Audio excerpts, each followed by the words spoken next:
تعال تعال تعال يمي تعال. ايش بيك خابص البيت خبص؟ عمو ضجت. ايش بيك ضجت؟ مليت. منين مليت؟ تعبت. يطبك طوب. انا طبني طب. اي انت يطبك طوب، صار ساعة اقول لك ايش بيك؟ تعبت مليت، احكي لي ايش بيك حبيبي؟ عمو انا اقول لك شو بي اريد اكبر. تريد تكبر؟ هو هذا طموحك؟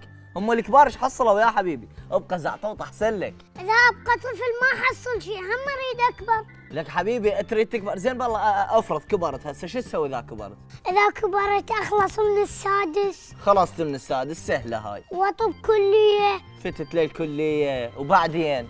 واتعرف على اصدقاء هواية. اتعرف على شنو؟ اساتذة. ايش بيك؟ عبالي على غير شيء. والله تعرفت على اساتذة وبعدين شو يصير؟ بعدين نسوي حفلة تخرج. ايه؟ واخذ شهادتي واعلقها وافرح بيها. تفرح بالشهادة وتنقعها وتخليها كمادات مو؟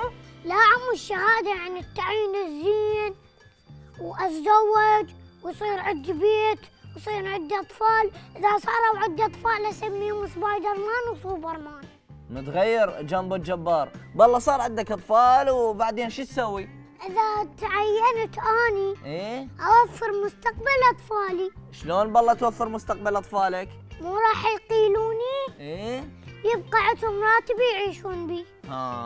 شوف حبيبي تفكيرك حلو، بس اني ما اريد احطم امالك، بس راح اقول لك شغله واحده، ما تتعين لو تطلع نخله براسك.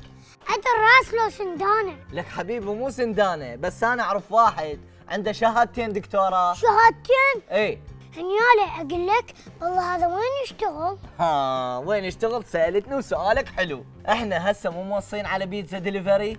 ايه، لحم ودجاج. عافية عليك، من راح يجاوب الدليفري؟ انت بعينك راح تشوف وبالشهادتين ايش يشتغل. بس لا تقول لي نفسه بالدليفري. عافية، هو نفسه، وهذا زين محصل شغل يا غيوثي، اكو عندهم 3 شهادات و4 شهادات وقاعدين على الرصيف. هسه بعدك تريد تكبر؟ لا، اريد اكل بيتزا.